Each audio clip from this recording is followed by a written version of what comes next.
पिछले क्लास में हम लोग इसका व्याख्या पढ़े थे, लेखक परिचय पढ़े थे। अब देखेंगे हम लोग क्वेश्चन आंसर। पाठ का नाम है रुको बच्चों। पाठ का नाम क्या है? रुको बच्चों। चलिए देखते हैं। पहली कविता में कविता की पहली पंक्ति में कविता की पहली दो पंक्तियों को पढ़ने तथा विचार करने से आपके मन मस्तिष्क में जो चित्र उभरता है उसे व्यक्त कीजिए। पहला जो पैराग्राफ है दो गो, उसको पढ़ने के बाद आपके मन में कैसा चित्र उभरता है वो बताना है। तो पहला ही पंक्ति में है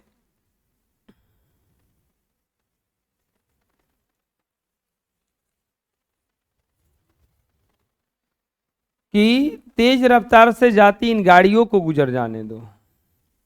अंधी दौड़ है, खूब तेज आदमी जा रहा है और उस न्यायाधीश अफसर को कहीं पहुंचने की जल्दी नहीं है। और जो तेज जा रहा है ऑफिसर, उसको कहीं जल्दी नहीं है, पहुंचेगा 12 बजे। तो हम लोगों का एक चित्र उभरता है कि एक बिना मतलब का एक ऑफिसर है, खूब तेज जाता है लेकिन कहीं पहुंचता नहीं है। कविता की पहले दो पंक्तियों को पढ़ने तथा विचार करने से मेरे मन मस्तिष्क में जो चित्र उभरता है कि कवि बच्चों को यह संदेश देना चाहता है कि आज मानव विवेकहीन, हृदयहीन तथा निष्ठुर हो गया है। आज मानव विवेकहीन, हृदयहीन तथा निष्ठुर हो गया है, जिसके कारण उसकी मानवता मर चुकी है। कवि साफ कहना चाहते हैं कि आज मानव है ही नहीं है।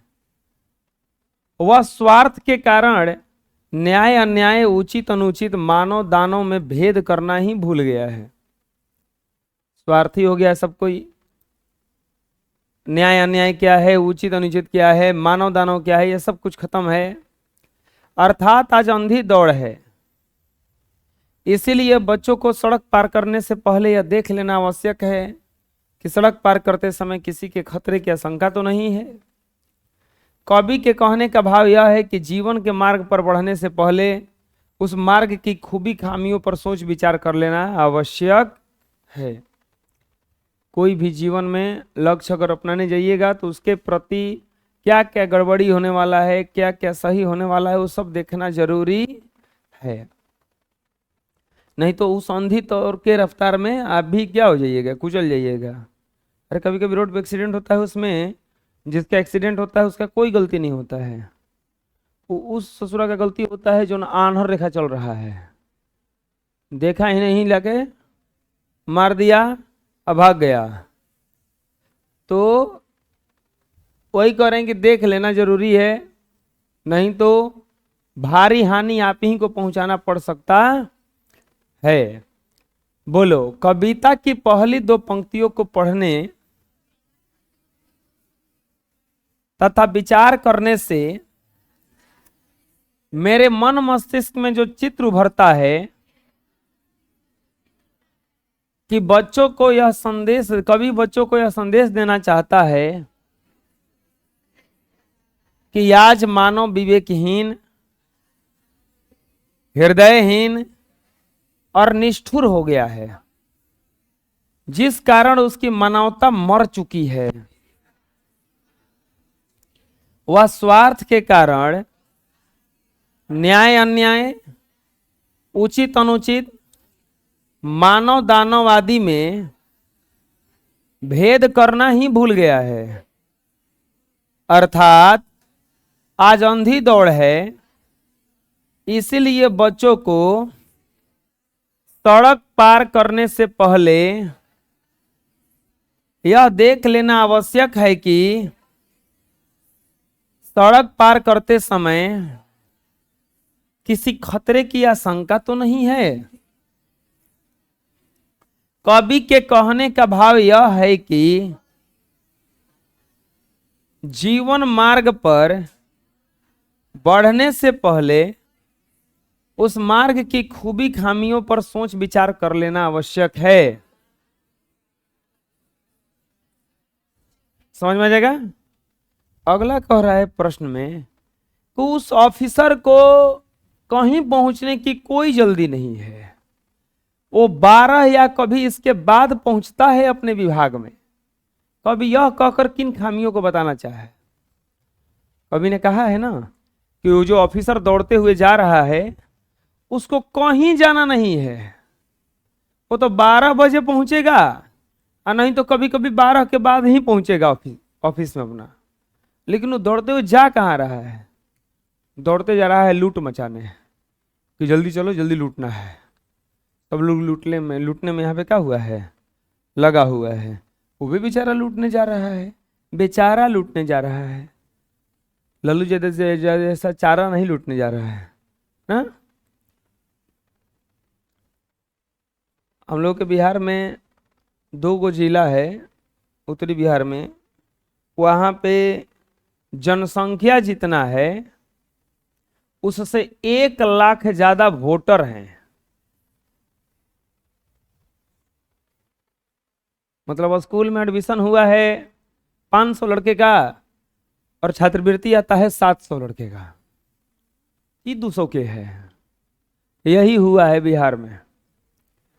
बिहार में 2 गो जिला में, 2-3 गो जिला में, उधर उत्तरी बिहार में जनसंख्या से ज्यादा वोट देने वाले हैं, वोटर आईडी है। चुनाव कमीशन रीवेरिफिकेशन मार दिया कि वेरिफिकेशन कराओ। वही के चलते एक दिन बिहार बंद था, 12 जुलाई को बिहार बंद था एक दिन। इधर बिहार बंद था एक दिन, हैं परसों ना बिहार बंद था। उसी के चलते अब देखो एकरा में जितना विपक्ष है उसके पेट में दर्द हो गया कि क्या होने लगा। अच्छा गलती है कि सही है, सही तो है। अरे भैया वो जब 5 लाख आदमी है तो 6 लाख कैसे वोटर हो गया, आदमियों से बेसी। जनसंख्या जितना उतना होता तो ठीक रहता। चुनाव आयोग मानेगा? ये लोग गया दौड़ल सुप्रीम कोर्ट में फट देनी है। देखिए ये लोग संविधान का खतरा है, ये सब संविधान पे हमला कर दिया है, चलिए बचाइए। सुप्रीम कोर्ट भागत तो नहीं जले, वो ठीक तो करत। अरे अब बताओ स्कूल का प्रिंसिपल में पकड़ाएगा कि नहीं पकड़ाएगा? कि जब 500 एडमिशन बता 700 के छात्रवृत्तियां बता 200 जात के करा में पैसा 200 लेकिन के बेसी जोन भराता जा, यही पैसा कहाँ जाता बताओ प्रिंसिपल जी? ना तो चल जेल में, एजा पैसा खैला उजा खिचड़ी खैह। ये कह रहे हैं कभी कि वो ऑफिसर को कहीं पहुंचने की जल्दी नहीं है, वो तो 12 बजे के बाद पहुंचेगा। लेकिन जा कहाँ रहा है ऐसा घपला करने। प्रस्तुत पंक्तियों में कवि भारतीय लोक व्यवस्था के बिगड़े हुए रूप को चित्रित करते हुए तीखा व्यंग करता है। भारत में वोट देने का अधिकार पता है किसको है? जो भारत का नागरिक है। अब बोलो कि भारत का हम लोग नागरिक हैं कि नहीं है? बिल्कुल है। हम लोग को कोई सत्यता प्रूफ करना ही नहीं है। कैसे? अगर माता पिता में से कोई यहाँ का है, भारत के है, वो माता पिता हो गए तो हम लोग ऑटोमेटिक भारत के हो गए। हम लोग का जन्म प्रमाण पत्र है, स्कूल का सर्टिफिकेट है, आधार कार्ड है, पैन कार्ड है, राशन कार्ड है, का नहीं है? कौन प्रूफ देखोगे? ले देख, बुझा रहे? कुछ ना तो दादा के नाम में जमीन बा ना, जमीन खेत के जमीन देख ले, उतना तो अब कुछ ही देखब। चलो भर गांव पूछ लियो, यही जे रहलन पिछला 500 साल से, तो भारत का नागरिक वही कहलाता है। ये लोग जानते हो के है? बाहर से आके घुस गया है, हैकर जैसा ऑफिसर ओकर बना दिया लेके 2-4-5 हजार कि ले तू वोट मरी है बैठ के। वही गड़बड़ हुआ है। प्रस्तुत पंक्ति में कवि भारतीय लोक व्यवस्था के बिगड़े हुए रूप को चित्रित करते हुए तीखा व्यंग करता है। कवि कहता है कि आजादी के बाद हमारी शासन प्रणाली में कमी ही कमी है। बड़े बड़े पदों पर पदस्थ ऑफिसरों को अपने कर्तव्य का ज्ञान ही नहीं है। वे अपने कर्तव्य पद से भटक चुके हैं। वे समय पर कभी भी कार्यालय नहीं पहुंचते। इनकी लापरवाही से सारा देश अराजकता की स्थिति में जीने के लिए विवश है। प्रगति के सारे कार्यक्रम ठप हैं। इनकी टेबल पर रखी हुई फाइलें धूल फांक रही हैं। कार्य निपटने में इन्हें महीने या वर्षों लग जाते हैं। इनकी धीमी गति के कारण राष्ट्र पतन की ओर जा रहा है। ये जो ऑफिसर लोग हैं ये सब करप्ट हो चुके हैं। करप्ट मतलब समझ में आ रहा है? अब यहाँ तक कि अभी करप्ट का मतलब समझ जाते हैं। जन्म प्रमाण पत्र बनाने जाओ कितना पैसा लगेगा, ना तो कितना टाइम लगेगा। अभी आया जाति निवास, तत्काल में बन रहा है। तत्काल का मतलब जाति निवास ऑनलाइन करने का 50 रुपये खर्चा है, 100 रुपये खर्चा है। अगर आप 100 रुपये दीजिएगा तो 1 दिन में बन के आएगा, नहीं दीजिएगा तो जाइए इंतजार कीजिए 20 दिन में आ जाएगा।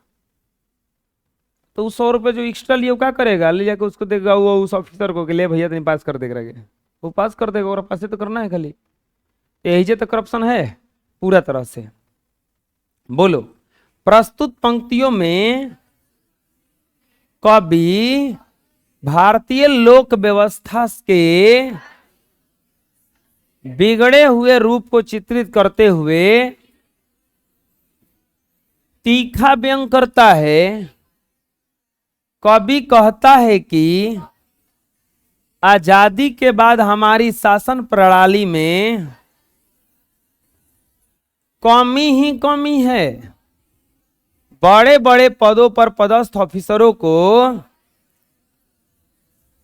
अपने कर्तव्य का ज्ञान ही नहीं है। वे अपने कर्तव्य पद से भटक चुके हैं। वे समय पर कभी भी कार्यालय नहीं पहुंचते हैं। इनकी लापरवाही से सारा देश अराजकता की स्थिति में जीने को विवश है। प्रगति के सारे कार्यक्रम ठप हैं। इनकी टेबल पर रखी फाइलें धूल फाक रही हैं। कार्य निपटने में इन्हें महीनों या वर्षों लग जाते हैं। इनकी धीमी गति के कारण राष्ट्र पतन की ओर जा रहा है। समझ में आ जाएगा? नेक्स्ट, तेज चाल से चलना किसके प्रशिक्षण का हिस्सा है और क्यों? सवाल यह है कि लोग कहीं पहुंचते नहीं है तो तेज जाते कहीं है? भाई आराम से जाओ रेंग रेंग के। अब तो यह हाल हो गया कि दौड़ो दौड़ो स्कूल गई नहीं, स्कूले ना गई नहीं, खूब दौड़त गई नहीं लेकिन स्कूले ना गई नहीं, तो कोई कहां रहा? तेज चाल से चलना आंधी दौड़ का हिस्सा है। इसका कारण यह है कि आज हर कोई एक दूसरे से आगे निकलने के लिए बेचैन है। ऊपर से नीचे तक सभी भ्रष्टाचार में डूबे हुए हैं। उन्हें अपनी दायित्व से कोई लेना देना नहीं है। उन्हें कार्य संपादन की जल्दी नहीं है। ये सब कुछ रौंद कर अर्थात सारे नियम कायदे, ईमानदारी, क्रमनिष्ठता की दीवार लांघ कर अपनी स्वार्थ पूर्ति के लिए आगे निकलने की जल्दी में है। उनको कोई जाना वाना नहीं है कहीं। वो बस कार्य संपादन की जल्दी नहीं है, सब कुछ रौंद कर सारे नियम कायदे, ईमानदारी, क्रमनिष्ठता को दीवार लांघ कर अपना स्वार्थ पूर्ति करना है। बोलो, तेज चाल से चलना आंधी दौड़ का हिस्सा है। इसका कारण है कि आज हर कोई एक दूसरे से आगे निकलने के लिए बेचैन है। ऊपर से नीचे तक सभी भ्रष्टाचार में डूबे हुए हैं। उन्हें अपनी दायित्व से कोई लेना देना नहीं है। उन्हें कार्य संपादन की जल्दी नहीं, बल्कि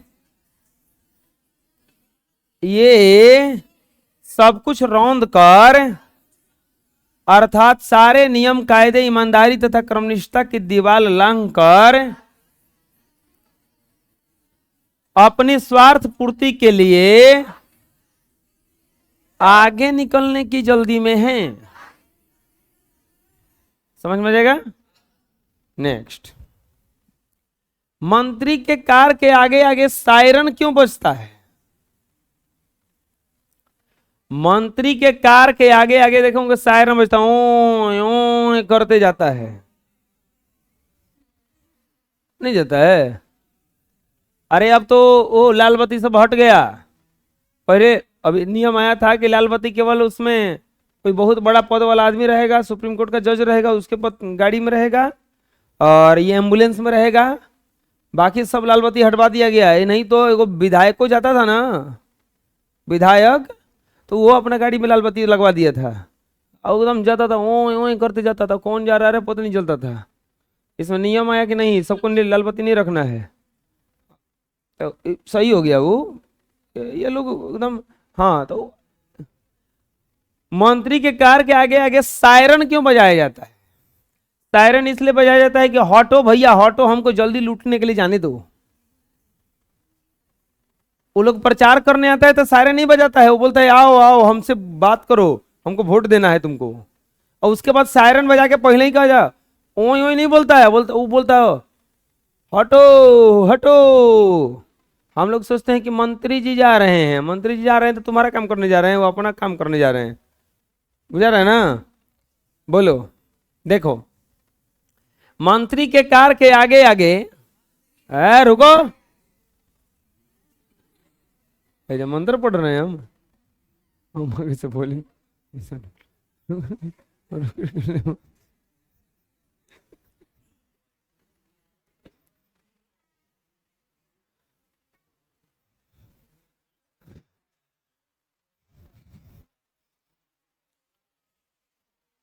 पवन नहीं है क्या जी?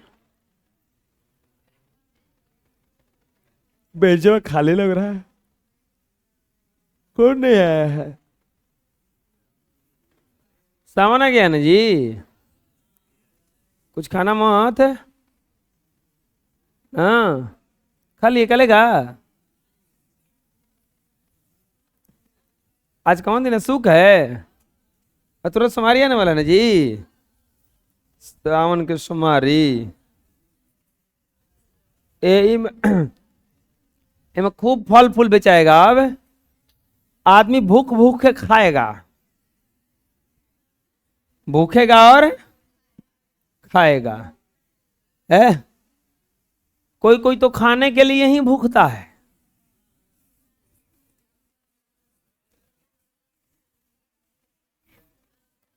ना, ना खाने के लिए भूखता। भूखना है तो साफा कुछ मत खाओ और टोटल कम करो।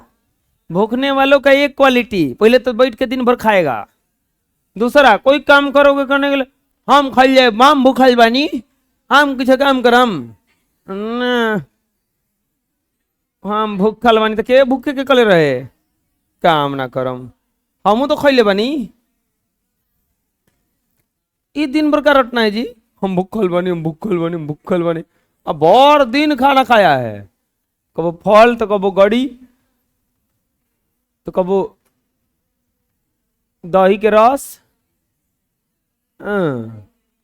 उतना मिल जाई हम वैसा हम रोज भूखल जा, हम उतना खाए के मिली तो हम रोज हमको हम भूखले बनी, हम रोज हमारा के उतना खाए के कुछ ना। 1 किलो सेब ला दो, एक दर्जन केला ला दो, 2-3 लीटर दूध ला दो, 2-3 को नारियल का गोला ला दो, हम रोज भूख जाएंगे। हम इतना मतलब रोज भूखेंगे, हमें क्या करना है, इतना भूखल तुम चाहत नहीं। खाली प्रोटीन ही प्रोटीन होता है उसमें, खाली एकदम विटामिन ही विटामिन है। चावल हाथ ना खाई तो मैं मान लो कि 1 ग्राम विटामिन मिलेगा, और सेब खाएंगे एक वो उतने में मिलेगा, 1 किलो में 10-12 को चढ़िए जाइए, खाए विटामिन विटामिन। आदमी वैसा भूखल में मोटा जी हन। मंत्री के कार के आगे आगे सायरन बजाने का तात्पर्य यह है कि मंत्री जी बहुत जल्दी में हैं, दूर हटे रहो, उनके रास्ते में रुकावट न डालो। मंत्री जी की कार के आगे आगे सायरन बोलते मंत्री जी बड़ी जल्दी जल्दी जा रहे हैं काम करने के लिए, तुम्हारा हटो हटो। कहने का अर्थ यह है कि यह शासक वर्ग अपने स्वार्थ में इतना लिप्त है कि इन्हें देश या जनता की चिंता नहीं है, अपनी सुरक्षा की और सुख की चिंता में है। ये अपनी सुरक्षा के लिए इतना चिंता में हैं, उन्हें सायरन बजाकर सबको सड़क खाली कराने के लिए संकेत देना पड़ता है। वे मंत्री ये भूल जाते हैं कि यही जनता उन्हें सत्ता में लाती है। अतः व्यवस्था की संधि दौड़ में मंत्री भी सब कुछ रौंद कर आगे निकलने के लिए बेचैन हैं। वे भुला जाते हैं कि जिस जनता को तू हटा रहा है वही जनता तुमको चुन के इस सत्ता में क्या किया है, लाया है। टेंशन मत लो, 5-6 साल तक रहोगे। 5 साल के बाद क्या होने वाला है? अगर ठीक रहे तो आगमन होगा, नहीं तो विदाई।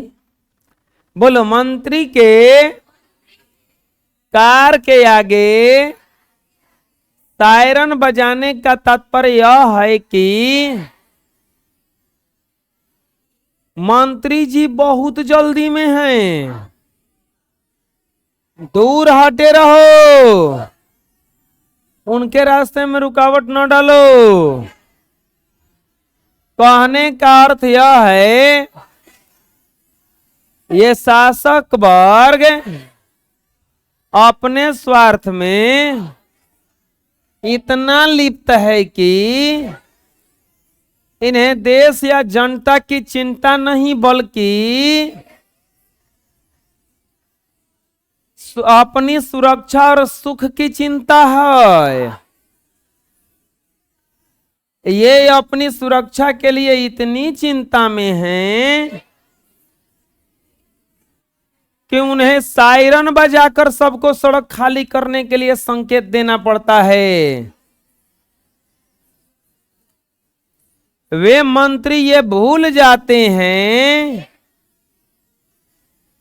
कि यही जनता उन्हें सत्ता में लाती है। अतः व्यवस्था की संधि दौड़ में मंत्री भी सब कुछ रौंद कर आगे निकलने के लिए बेचैन हैं। आ जाएगा समझ में? नेक्स्ट, घटना स्थल पर बाद में कौन पहुंचता है और क्यों? पुलिस लोग ना। वो पुलिस जो होता है, वो कोई भी घटना होता है वो लास्ट में पहुंचता है। मजाल है कहियो टाइम से पहुंच जाए। पुलिस ऑफिसर अपनी दायित्वहीनता के कारण, मिली भगत के कारण किसी भी घटना स्थल पर देर से पहुंचते हैं। पुलिस ऑफिसर अपने व्यवहार में क्रूरता, शोषक का रूप प्रकट करते हैं। साथ ही साथ उनकी जीवन शैली भाग दौड़ की हुई होती है। वे हमेशा तेज रफ्तार से चलते हैं, लेकिन किसी भी घटना स्थल पर हमेशा बाद में पहुंचते। 112 नंबर वाला चलता है ना, बहुत दिन कुदाता रहता है, लेकिन एक को चोरी रोक ले मजाल है, एक को बदमाशी रोक ले लो, कुछ नहीं होता है। जहां बदमाशी होता है वो जगह कैसे तो ना रहता है, वही जना रहता है। अभी ओवर ब्रिज हुआ था, वो बोला है ना, वो सीता बीघा वाला, तो वहाँ पे एक लड़का जा रहा था, लाइब्रेरी का ही लड़का था। तो उसका एक आदमी रात को जा रहा था, आ रहा था परीक्षा देकर, तो सोचा पैदल ही चल जाता है घर। ट्रेन उससे उतर के वो ओवर ब्रिज पर था, वो ईजा उसका मोबाइल छीनने का वो प्रयास किया और मारा पीटी हुआ दोनों में खूब। फिर लड़का वाला मोबाइल नहीं दिया और मोबाइल वे इसे पकड़ के मार दिया, कपार पकड़ा, वो गिर गया, उसे आई भाग गया। ये जा रहा है तो जहां ओवर ब्रिज पर गिरल है वो ईजा पुलिसिया खड़ा है।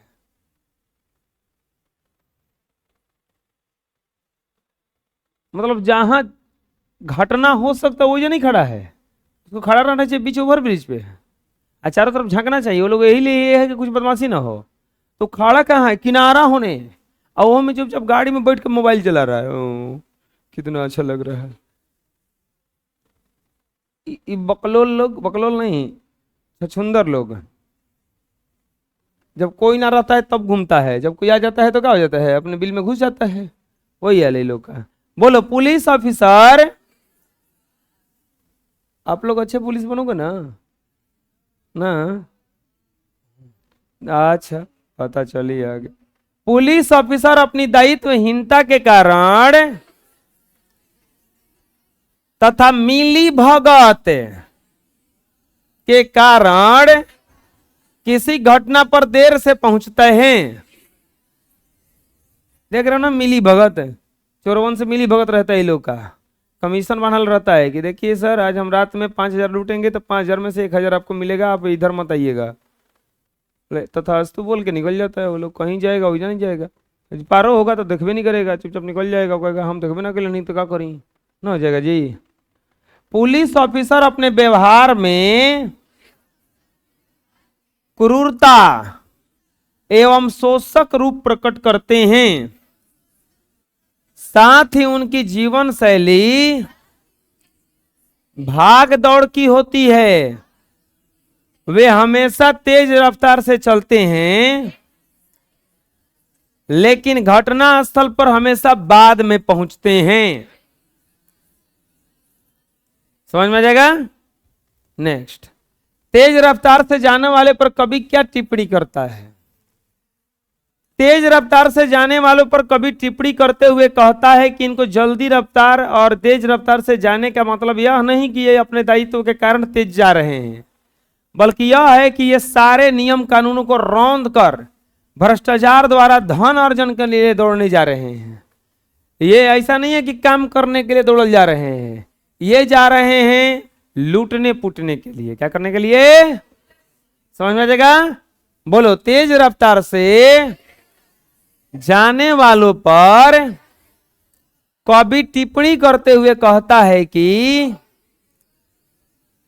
इनकी जल्दी और तेज रफ्तार से जाने का मतलब यह नहीं है कि ये अपने दायित्व के कारण तेज जा रहे हैं, बल्कि यह है कि ये सारे नियम कानूनों को रौंद कर भ्रष्टाचार द्वारा धनार्जन के लिए दौड़े जा रहे हैं। नेक्स्ट, कविता में बच्चों को किस बात की सीख दी गई है और क्यों। जोशी जी द्वारा रचित कविता है ये। इसमें भी ये कह रहे हैं कि इसमें भारतीय लोक प्रशासन के कुरूप चेहरे को उकेरते हुए कवि ने बच्चों को भविष्य के लिए आगाह किया है। तो ब्रो, क्योंकि बच्चे ही कल के राष्ट्र के भविष्य हैं, कल उन्हीं के कंधों पर राष्ट्र का भार पड़ेगा। वो बताना चाह रहे हैं कि देखो भैया, पूरा शासन प्रशासन भ्रष्ट हो चुका है, आप ही लोग भविष्य हो, आप लोगों को संभल के चलना होगा। वर्तमान शासक ऑफिसरों, न्यायाधीशों एवं पुलिस अफसरों के जीवन चरित्र के कुरूप पक्ष का चित्रण करते हुए कवि ने राष्ट्र के भविष्य आज के बच्चों को एक नई सीख दी है। वह सीख यह है कि जीवन में ईमानदारी, कर्तव्य निष्ठता, सेवा और त्याग, सेवा और त्याग, कर्तव्य निष्ठता, त्याग और सेवा, जिम्मेवारी को समझना है, उसके प्रति सजग रहना है। कवि ने भावी प्रशासन शासन व्यवस्था की खामियों को यथार्थ चित्रण किया है और सबको सचेत भी किया है। कवि ने बच्चों से कहा है, बच्चों को कहा है कि ये बच्चों, शासन तथा व्यवस्था की अंधी दौड़ का हिस्सा मत बनो, तुम रुक रुक कर, संभल संभल कर, सोच विचार कर आगे बढ़ो। कवि वो बोलना चाहता है कि बच्चों, तुम लोग भी इसी अंधी दौड़ का हिस्सा मत बनो, तुम लोग सोच विचार कर चलो, संभल कर चलो, नहीं तो घटना हो सकता है। बोलो, रुको बच्चों कविता राजेश जोशी द्वारा रचित एक महत्वपूर्ण कविता है। इसमें भारतीय लोक प्रशासन के कुरूप चेहरे को उकेरते हुए कवि ने बच्चों को भविष्य के लिए आगाह किया है, क्योंकि बच्चे ही कल के राष्ट्र के भविष्य हैं, कल उन्हीं के कंधों पर राष्ट्र का भार पड़ेगा। अतः वर्तमान शासक ऑफिसरों, न्यायाधीशों एवं पुलिस ऑफिसरों के जीवन चरित्र के कुरूप पक्ष का चित्रण करते हुए कवि ने राष्ट्र के भविष्य आज के बच्चों को एक नई सीख दी है। वह सीख यह है कि ईमानदारी, कर्तव्यनिष्ठता, त्याग, सेवा, जिम्मेवारी को समझना, उसके प्रति सजग रहना कवि ने भावी प्रशासन शासन व्यवस्था की खामियों को यथार्थ चित्रण किया है और सबको सचेत भी किया है। कवि ने बच्चों को कहा है कि ए बच्चों, शासन तथा व्यवस्था की आंधी दौड़ का हिस्सा मत बनो। तुम रुक रुक कर, संभल संभल कर चलो, सोच विचार कर आगे बढ़ो। समझ में आ जाएगा? लेकिन नारा लगाने या सेमिनार में बोलने के लिए होते हैं ऐसा वाक्य। कौन सा वाक्य? उदाहरण देकर समझाइए। अभी चुनाव में आप सुने होंगे, चुनाव में नेताजी आते हैं और बहुत बड़ा बड़ा भाषण देते हैं। भाइयों बहनों, हमको जिताइए, हम आपके गांव का, आपके देश का, आपके राज्य का उद्धार कर देंगे। क्या उद्धार कीजिएगा? सब उधार में डाल दीजिएगा। अब ऐसा हो गया है ना कि अब नेता सब कुछ कह के जाता है तो भरोसे नहीं होता है कि कुछ करबो करेगा। हाँ हाँ ठीक बा, कर दिया। एगो नेता गया ना गांव में, और गांव में जाकर बोला कि आपके गांव में क्या दिक्कत है। तो वो बोला एगो आदमी कि हमारे गांव में पानी का बड़ा समस्या है। तो बोला रुको रुको, दो तीन को समस्या बोला, तो उसमें से बोला पहला पानी का समस्या। फट देनी फोन उठाया और बोला हाँ हेलो, यहाँ पे 3 दिन के अंदर पूरे घर में नल बिछना चाहिए और बड़ा सा मोटर लगवाओ और सबके घर में पानी पहुंचना चाहिए। बोला है पानी का समस्या निपट गया। दूसरा समस्या क्या है? तो बोला कि यहाँ पे नेटवर्क नहीं आता है, यहाँ पे मोबाइल में टावर नहीं आता है। तो बतिया किसे रहे थे? ना समझ में आया? वो ये टावर नहीं आता तो दूसरे बतिया के तरह से रहा था। वो अनेरिया अनेरिया वो बता दिया, वो होती है घड़ी कि देख हम कोनो काम करेंगे तो अनेरिया करेंगे। एगो आदमी गया, फिर ऐसे नेता गया एगो गांव में, जाके बोला कि भाषण दे रहा था। तनिए को किसान आया, धान रोपने का दिन था, कीचड़ से गंदा हुआ था पैर। बोला देखिए इस किसान को, इसका पैर गंदा हो रहा है कीचड़ में, हमको वोट दीजिए, हम पूरा खेत में ढलैया करवा देंगे। किसी का पैर गंदा नहीं होना चाहिए, हम पूरा खेत ढलवा देंगे सीमेंट बालू से। और बताओ वो ढलवा देगा? वो नेता है।